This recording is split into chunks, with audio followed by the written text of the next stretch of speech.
Hello everyone and welcome back to Another Mother. This is a faith and parenting podcast by My Spring Harvest with me, Emma Borkway. We are way through season 2 now and we've had lots of fantastic conversations, and I'm very excited about today's conversation, which I think I actually say at the start of every single one, so I do apologise, but I'm genuinely really excited because we're in my house and I am here with my very own sister. Yay! She's over there. Yeah, we're in the same room, but you know.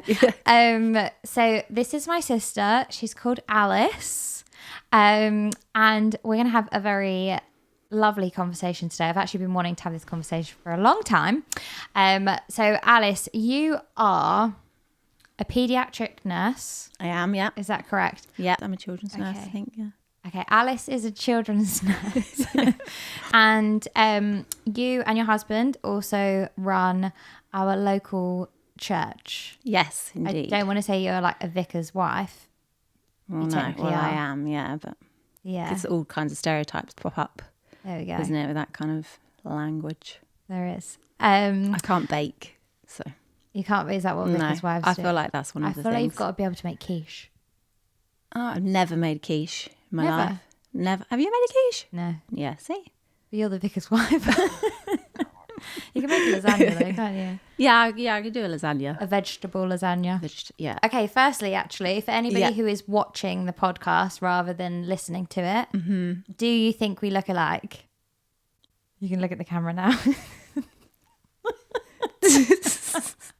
I actually don't know if we look that alike, but everybody always says that we do. I think it's more like a mannerism thing, maybe, than a actual appearance thing. Oh yeah, so maybe when we watch this back, we'll see it. Yeah, maybe. Someone actually said to me the other day, "Do you have a sister from work?" What? Do I know them? Yeah. Oh, who is it? What is it? I've cut it out. Oh, sorry, guys. Hang on a minute. Oh, okay, interesting. Yeah, and she was like, "Sorry, have you got a sister?" And she, because the cleaner at church still thinks that I'm you. Oh, great. That's really good. Yeah. Yeah. That's so funny. No, she doesn't. No, she does. I swear. She actually does. Anyway, right. That's besides the point. Yeah. So Alice is my older sister. Mm-hmm. And you've got 3 children. I do. I've only got 2. Mm-hmm. I'm very glad to be an auntie to your children because I really love them. Actually, the other day, Hallie spent the day with Marnie, which is your youngest daughter. And she came back quite similar to Marnie in a really good way because Marnie is actually hilarious.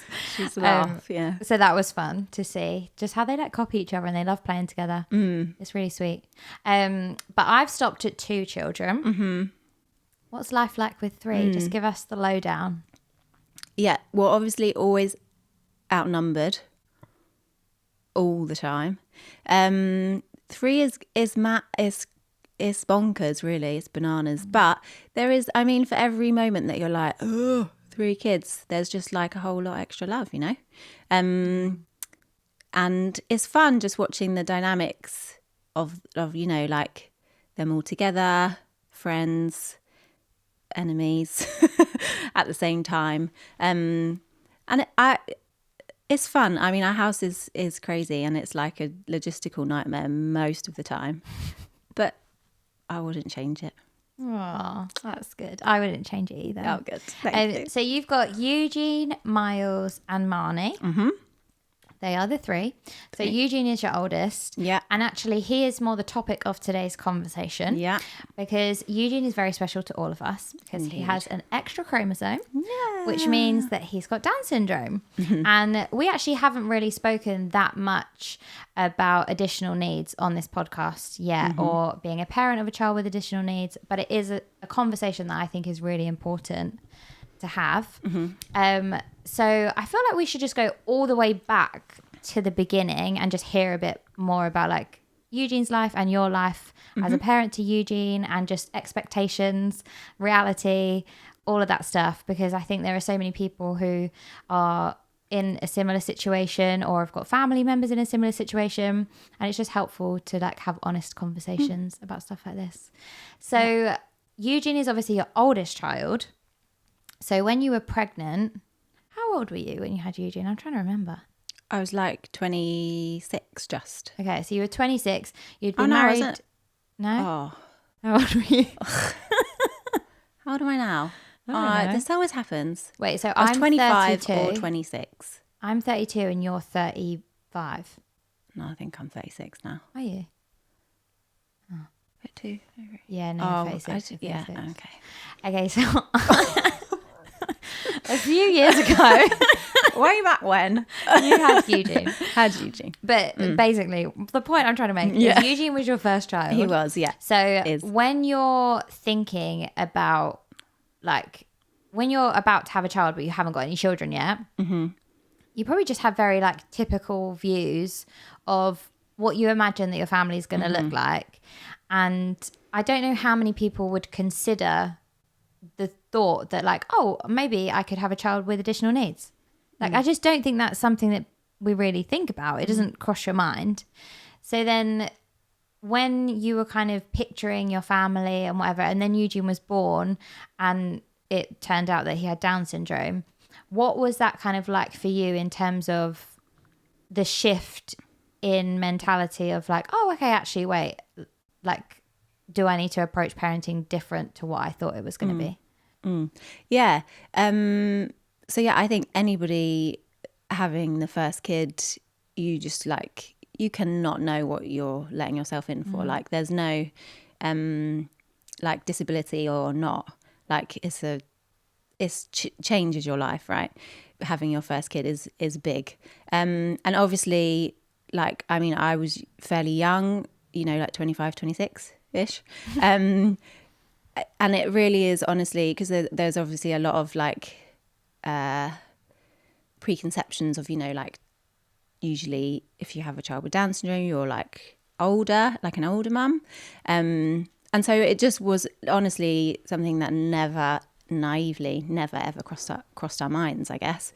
So then, yeah, when we pop out this beautiful boy and find that out, it is like, okay, well, yeah, this is so different, you know, to anything we would ever imagined. And it is a huge process, and I think I still process it on a daily basis, like how our life looks, and there is a lot of joy a lot of the time, like all of the time. But obviously in the beginning there was like a complete, you know, our life was going to look completely different to what we had ever imagined, and we could like, we just didn't really know, like we didn't have I think all of our friends were quite young. We were kind of all in similar boats, like having first kids, like life hadn't really hit us in the face like that yet. So this was our first, oh, okay, life is full of surprises, and life is a mystery. And for sure it was tough. Like the first bit was tough because we had no idea, like, you know, you're suddenly like presented with all of these questions that if you have a child who doesn't have a disability, you don't ask. Like you don't ask, will my child talk when he should talk? Will he walk when he should walk? Like no one does that.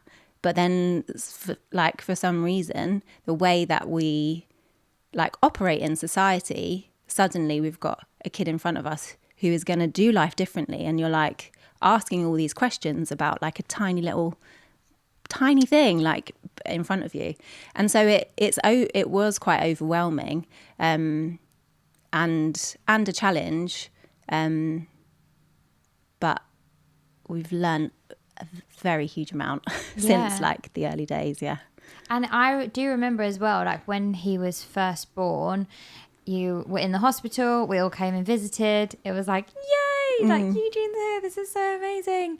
And for the first 24 hours, like we had no idea. No one had any idea that there was anything different whatsoever. And then that probably made it an additional challenge of like processing, was that it did take a while to get the diagnosis, didn't it? Was it like 5 weeks or something? So it was kind of like 2 days in that we started to realize that Eugene had something wasn't quite right in terms of like he'd stopped feeding very well, he'd gone quite lethargic and sleepy, and then he got poorly quite quickly on like day 2, was like rushed to intensive care and and so it wasn't until he had this it was kind of like an associated medical condition. It wasn't Down syndrome itself that caused him to be unwell. He had like a bowel obstruction type situation going on. So it wasn't until that happened that we met with a consultant who said, I think he has enough markers for us to consider that he may well have Down syndrome and we should get genetic testing for that. So we had like a few weeks after he'd had his operation, and he had to have like urgent surgery. And so we had a couple of weeks in hospital and then a little bit at home before the genetics test results came through. And it was a funny time because we had, interestingly, a lot of doctors. Some just don't have the like social awareness that I think they should. A lot of doctors would come in and kind of like be trying to suss Eugene out, and they'd say what they thought. You know, they'd look at him and be like, "Oh no, I don't think he looks like he's got Down syndrome," and just like most unhelpful when you're sat there like, what is going on? But I think to be honest, when we'd had that conversation, with the consultant who was absolutely amazing at kind of delivering that news, because you hear horror stories of that kind of thing, and she was great, so that was helpful. But I think we kind of, when you get told that, like, you are constantly sat in like, maybe he doesn't, maybe he does, but I think we were pretty sure by the time we were called up with the results that this is what life was for us. Yeah, because I think even just like the fact of having your first child and then having to be in like an intensive care situation, regardless of the outcome, just the very fact that he had to go into intensive care at like 2 days old for this like bowel thing, that is scary as a parent and as a brand new parent. But for you, as someone who has worked in hospital environments and particularly as well with children, do you feel like that made it not easier for you, but like, did it give you more confidence in that setting? And even in speaking to doctors, like, do you feel like you're a bit more direct? Or is it the opposite where you're like, I don't know, they say doctors make the worst patients. So is it like, was it harder for you because maybe you've seen some even worse outcomes and then maybe that fills your mind with fear? Like, is it that naivety is good or that you were filled with confidence because of your experience? Definitely both. Like going back, like Eugene was taken from the intensive care at UCLH over to Great Ormond Street, and I did like all my nursing training at Great Ormond Street, and I did a placement at the intensive care that Eugene ended up on as a student, as a nurse. So it was kind of like it felt really weird to go back to where I trained and be like, I'm on completely the other side of the fence. Like, and I think it was helpful in like when Eugene came out of like his surgery and he's got all the wires and he had a stoma and like all these kinds of things, you know, that I just looked at and I didn't see as an obstacle to like bonding with him, holding him, you know, because I knew kind of what they all were, and when a machine bibbed, I knew what it meant. And so there was so much of that was like, I just thank God that I was in that position.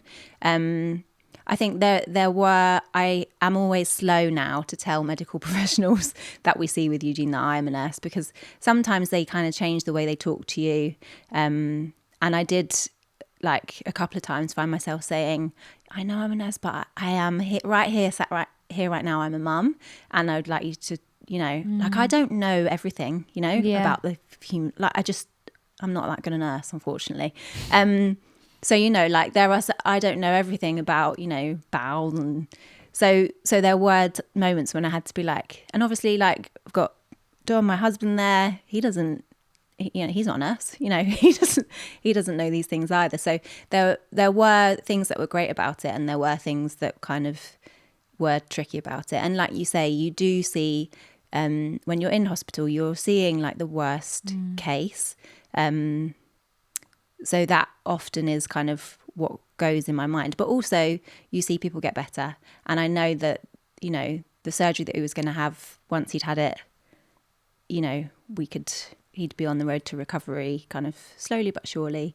And actually for the first time, being a nurse, worked with surgeons, and, you know, they're very confident people, which I think, you know, as a nurse, I was always like, oh, you know, like, here come the confident surgeons, you know, like telling you what to do.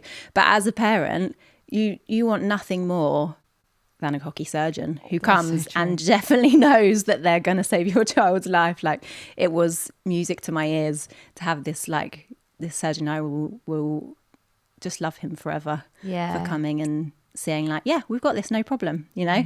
Yeah, you don't want someone being like, yeah, I've not really done much of this before. I feel a bit nervous today. Yeah. It might not work. What if I mess it up? You're like, what? Yeah. So, it's so weird being on the other side. I've gotten used to it now. And I think it's massively benefited me as a nurse, like having had Eugene, as well as the other way around, I guess. Yeah. You guys are part of a church now, but you had been Christians as well this whole time. Yeah. So in terms of something like this happening where it just feels quite kind of like overwhelming, and there was just a lot going on at the time, wasn't there? It's like, you're adjusting to being a parent for the first time. You're spending a lot of time in hospital. You're not sure what the outcome is going to be in that kind of first like few weeks waiting period of like, what is the diagnosis going to be? What does this mean for our lives? You're kind of left in limbo for a while. And as someone who has faith in God, how was that for you in terms of your faith? Like, did you feel that you could go to God with your questions? Could you go to God with your frustration or your overwhelm? Like, how did it impact your faith at all? Yeah, like, it's changed my faith in, I think, completely. Like, I feel like when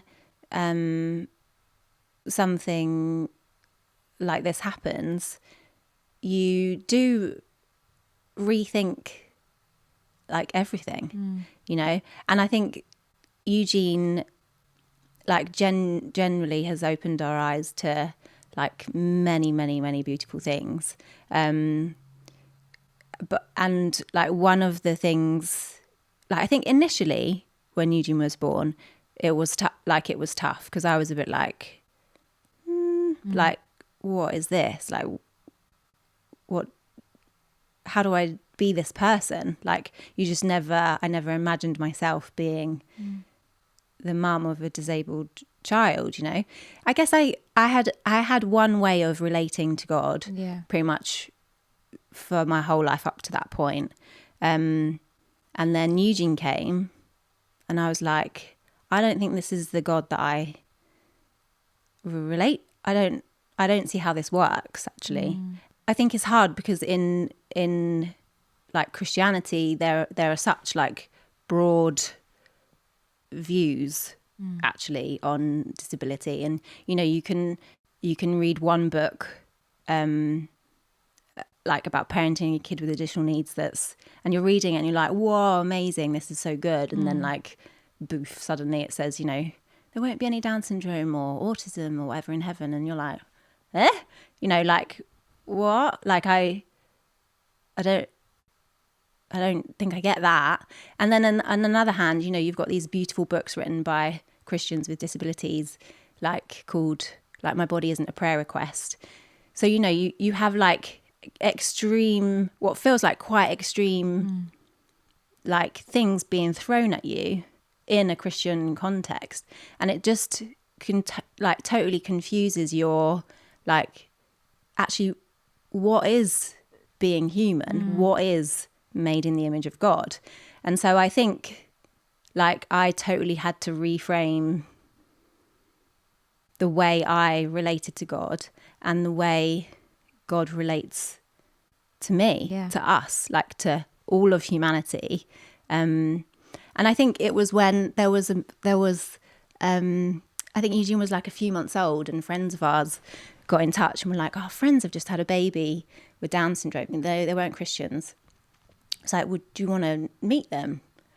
And we were like, yeah, okay, sure. Like kind of half expecting them to be like in a bit of a mess, because I think we were in a bit of a mess at the beginning. Yeah. And we went for a walk around the park with this couple, and they were like completely chill with it all. Like they were like, she's beautiful, we love her, we're so grateful for her, we recognise it's going to be challenging for us, but like how beautiful that we've got this gift of life. And these people weren't Christians, and I suddenly thought, like, being a Christian has made this harder for me. Like, what? Yeah. Like, and I it was in that moment I feel like I'd kind of had like a bit of a journey of like, God, I don't think I get all this.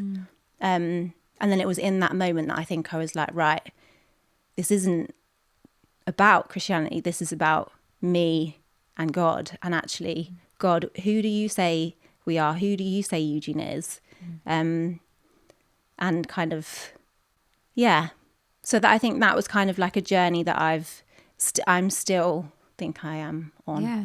Hello everyone, I'm just interrupting this episode very quickly to let you know that bookings for Spring Harvest 2025 are now open, which is very exciting. So you can head over to springharvest.org, you can check out all the accommodation options and you can see which site suits you best. Minehead, Skegness. The dates are 7th to the 11th of April in Skegness or 14th to the 18th of April in Minehead. So head over to their website, check it all out, see if you want to book on with your family, and hopefully I'll see you there next year. So going back to a bit of kind of like what you were saying in terms of the approach that we tend to have as Christians of this like view that humans should be without disability and that like that's the way God intended it and anything else is a defect almost. I remember like when Eugene was born and when we were in that kind of like waiting period of are they gonna say he's got Down syndrome, are they not, blah blah blah.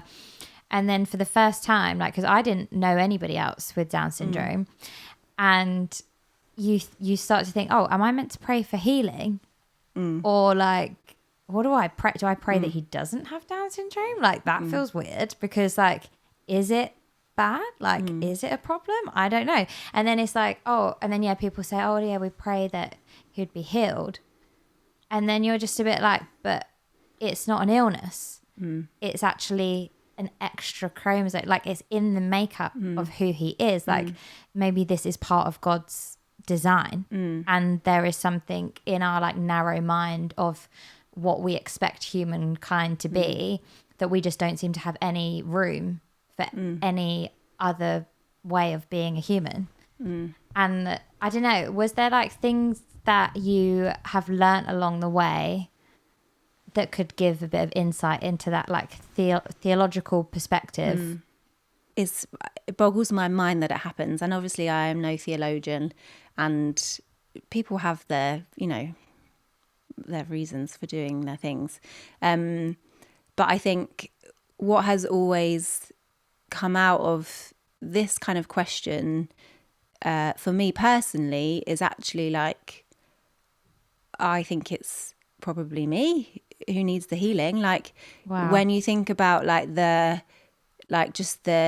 inbuilt bias like in you, and like probably ableism, like let's call it what it is. Like I have it, it's kind of like because of society, and I'm an able-bodied girl woman who hasn't really had any learning difficulties at school, and I've had like a privileged life, and like up until that point that was what I deemed was what life should be like, and so when the question comes up of like someone like Eugene needing healing for being the way that he was made, you're kind of like, but why?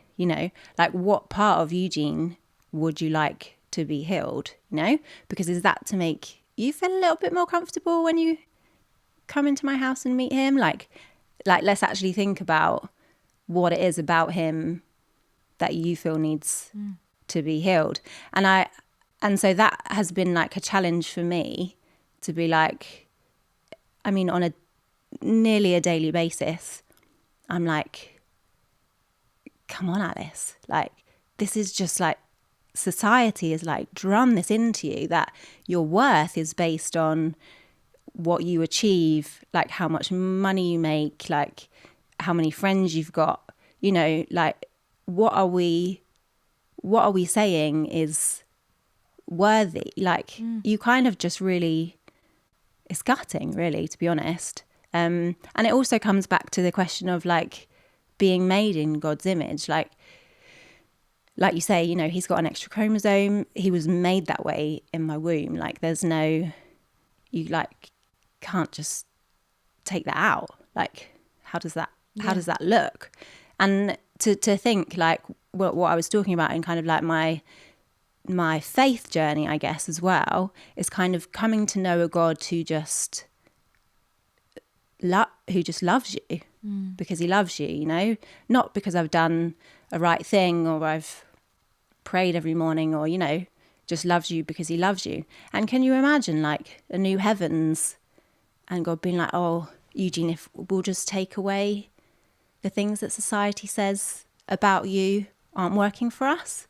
Eugene's probably more like Jesus than anyone else I know. Like he like forgives in a heartbeat, you know, like he is kind to anybody he meets. He does not care about how people look or, you know, he'll say hello to anyone walking down the street. And sure, like he can be a pain at times and like out of nowhere just suddenly like thump you on the arm or something, you know, which is not ideal. But like in terms of kind of thinking about what about Eugene or what about Down syndrome shouldn't be there anymore, I don't know, like, because if it's literally because he can't quite talk so you can understand, like, ooh, maybe you need to check yourself, you know, like that's where I'm kind of at. So this has been like quite a big journey for me of like, actually it's not Eugene who needs the changing, it's society that needs changing. And we do need to stop and think like,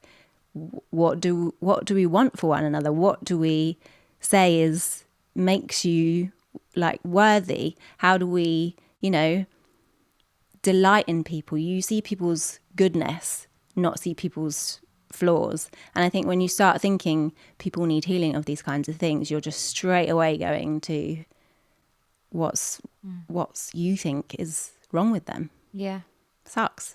I was thinking, like, as you were speaking, you're obviously 9 years along your journey, and you can tell in terms of like the way you speak about it. It's like you've processed so much, you've experienced so much, you've journeyed so much already.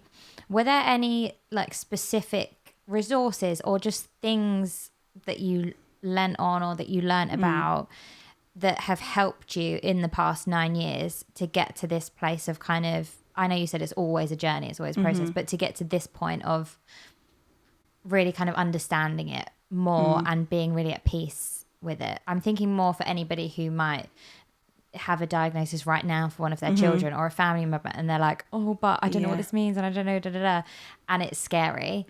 So like, what things helped you?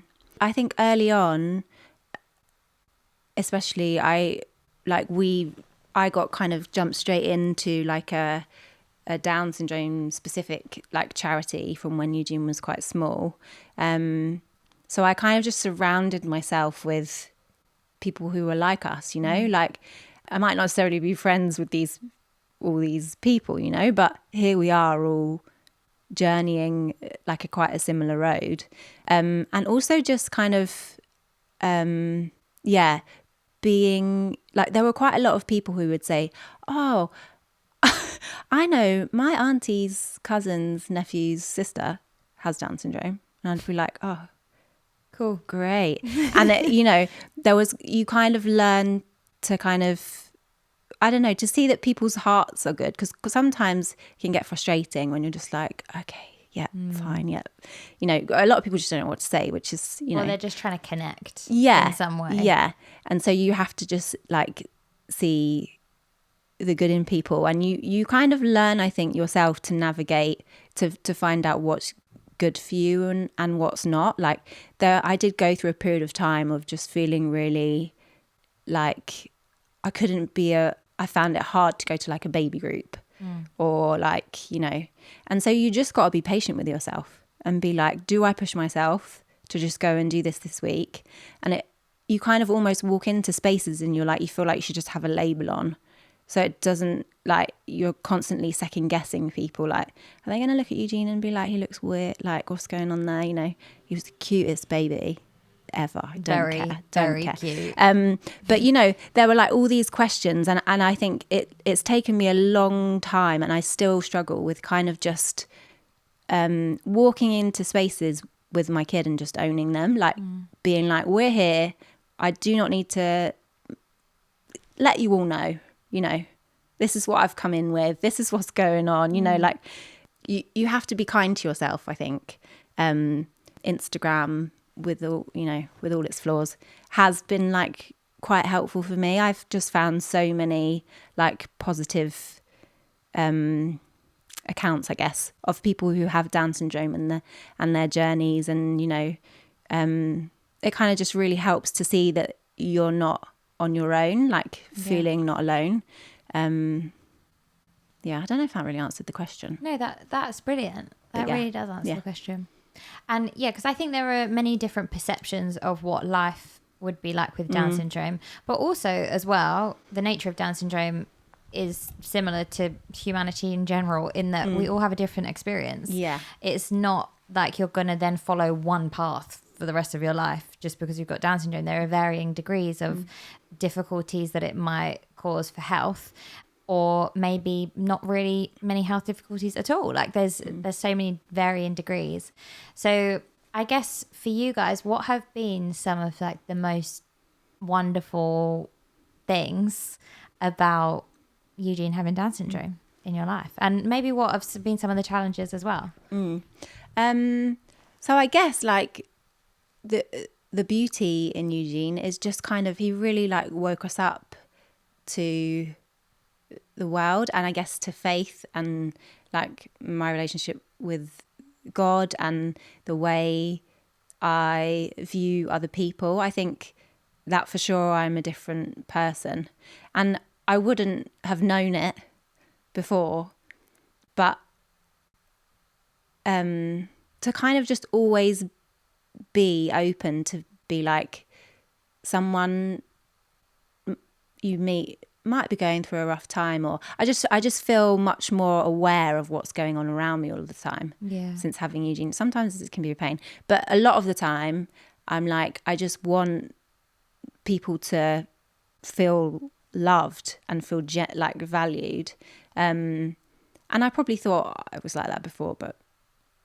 genuinely, like, anyway, but he's also just like, he slows you down, like he makes you slow down, because everything just takes a little longer for him, you know, and there's so much beauty in actually slowing down. Like we're always like go go go all the time, and there's still a lot of like go go in our life, but you know, like it took a while for him to talk and to walk and all of those things, and like when those moments came, they were like 10 times more amazing, you know, because we had like fought hard for them, and, you know, been to therapy, like countless sessions of physio and speech therapy, and, you know, like he works so hard to do everything he does, and there's just like, you just learn so much from him in like just the perseverance he actually has just by waking up in the morning, like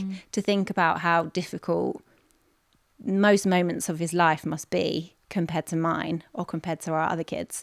You know, you just look at him and you just think like, how incredible are you? Like, you just keep going, and he can be quite grumpy, but genuinely like always loves a massive hug. Like he's like the biggest baby. I don't think he quite realizes that he is now 9 and when you sit on me it hurts, but he gives the best hugs, and he's just like so lovely, and what I remember when he was born, and I used to think like, oh my goodness, he's gonna live with us forever. And now, if he doesn't live with us forever, I am going to be gutted. Yeah. I tell you, like the journey that we've come on in terms of like, he is, yeah, But he's you better just so much stay. fun. Yeah, I mean, and of course there are challenges, like because this life is not this society is not set up like for kids like Eugene or you know, anyone with a disability of any kind or neurodiversity or anything. It's just like hard, like school is hard, everything is such a fight, so that can be properly challenging. And as he gets older, there are elements of that get more difficult, especially like when you see him with his peers and like his like the educational gap kind of widens and all of those kinds of things, you know, is all a challenge. But it's a challenge not because of Eugene, it's a challenge because society makes it one. Yeah. Yeah, because I was going to ask you that in terms of how you now to some extent will see the world through Eugene's eyes as his mother, that like we kind of do that for our children, don't we? We become their like eyes and ears, and you will notice things now that you may have never noticed before about those gaps that we've got in society, or just how much we've created this entire world to be for able-bodied people, but for anybody else it's like it's almost like set up to be like, well, that's your problem, like you're gonna have to find a way around that. But is there any things that you've noticed specifically that you think would help, especially in a church setting actually, that we could do better to make it more of an inclusive environment and or make school easier for accessibility and stuff like that? Yeah, I mean, I think church is hard, and I think they're just kind of some churches really like have nailed it, and it's like so beautiful to see, you know. But I was reading this thing that was kind of like, do you see disabled people at youth group? And it's like, it kind of like proper hit me to think like, oh man, actually, like maybe you see children with disabilities or kind of different needs when they're younger at church, and then when it comes to the point where maybe they choose, they're probably choosing this isn't got my back, like. And I do feel like it's hard, you know. Schools, obviously it's tricky, but you know, they kind of have like a legal responsibility to try. They have some funding, you know, all of that kind of stuff. Whereas church, you just have to hope that someone there is kind enough to kind of see you and like scoop you up. But I think obviously what is difficult is that every child's needs are really different, you know, like, so one, even within like Down syndrome, like not everyone's the same, like, Yeah. just to say the obvious, but so like what might be suit Eugene in church might not suit another kid in church. So I think, I mean, it starts with just thinking about it, reading a book, thinking, challenging yourself on actually like, have I even thought about if people can get into my church if they are in a wheelchair? Yeah. Like, great place to start. Then it's like, and where would they sit when they got in? And then can they get to the toilet? And like, these are all things that like our own church is not really nailing right now, and we need to do better.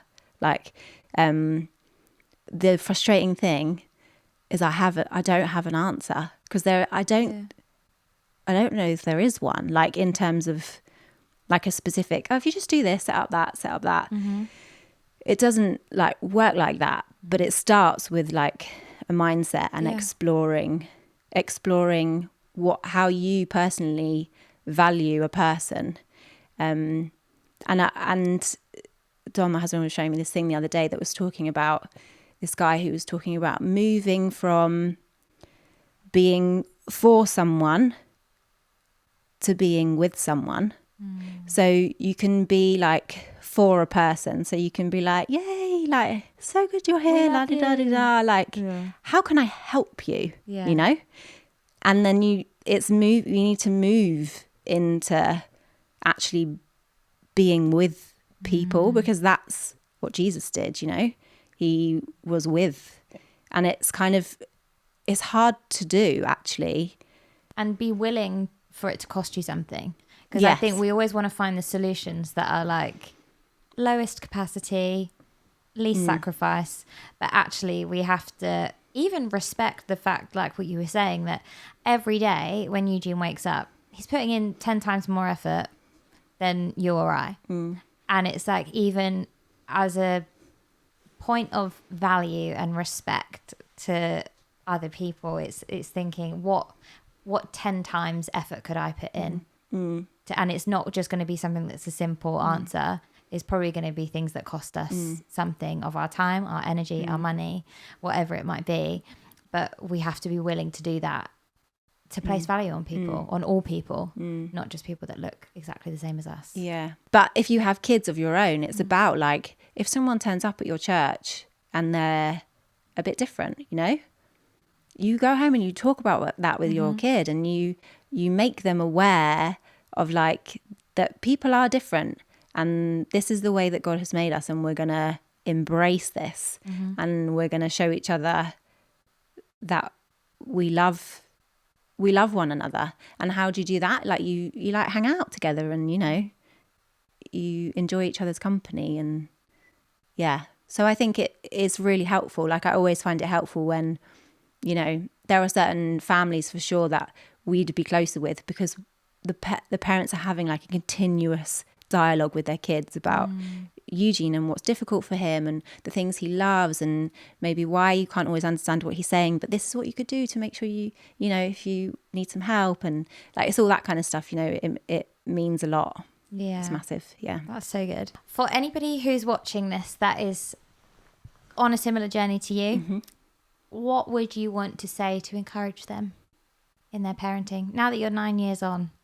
Just keep reminding yourself, like when the world tries to throw at you stuff that makes you feel like your child is less than, you just got to remind yourself like that your child's worth is not based on, you know, how much they can do, or, you know, what they'll be like as an adult, or, you know, although all the things that society tells us make you better, you gotta just like blank out that noise, that it's just noise, you know. And just I don't know, I think God does help you do that, you know.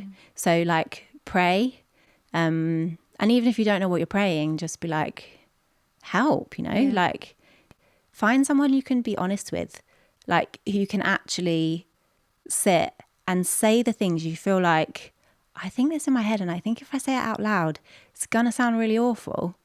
But you just got to get that stuff out and then heal from it. Like there is so much that you have to recognize of yourself, you know, before you can be better for your kids.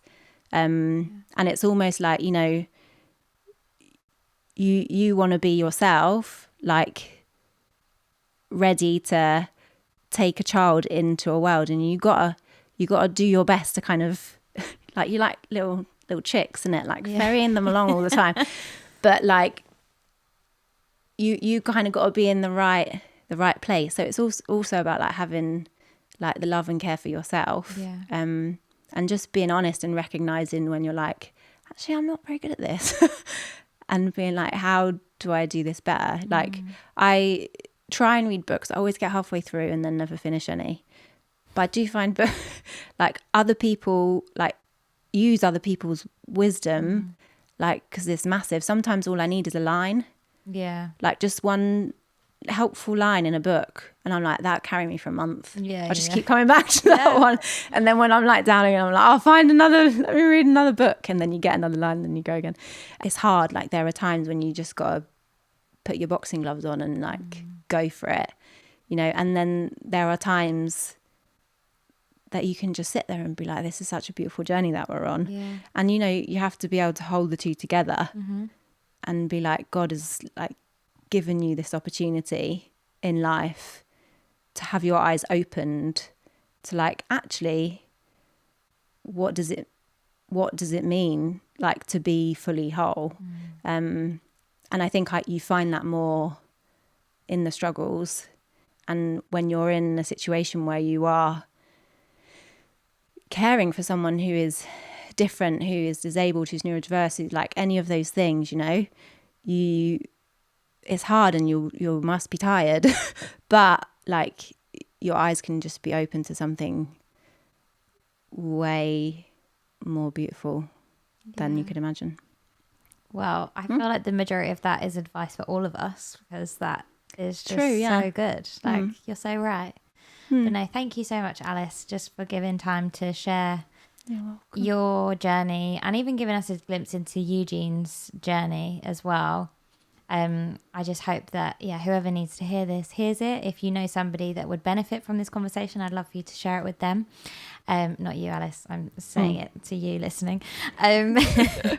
But we thank you so much, Alice. We appreciate you. Thanks for having me. Thanks for being the best auntie. Aww. And Kirsty, you too. Yeah. Thank you so much for listening to Another Mother. Don't forget to subscribe for future episodes, and please do help us spread the word about this podcast. You can share it with your friends, with other parents that you know, other mums, grandparents, or just anyone that you think might enjoy these episodes.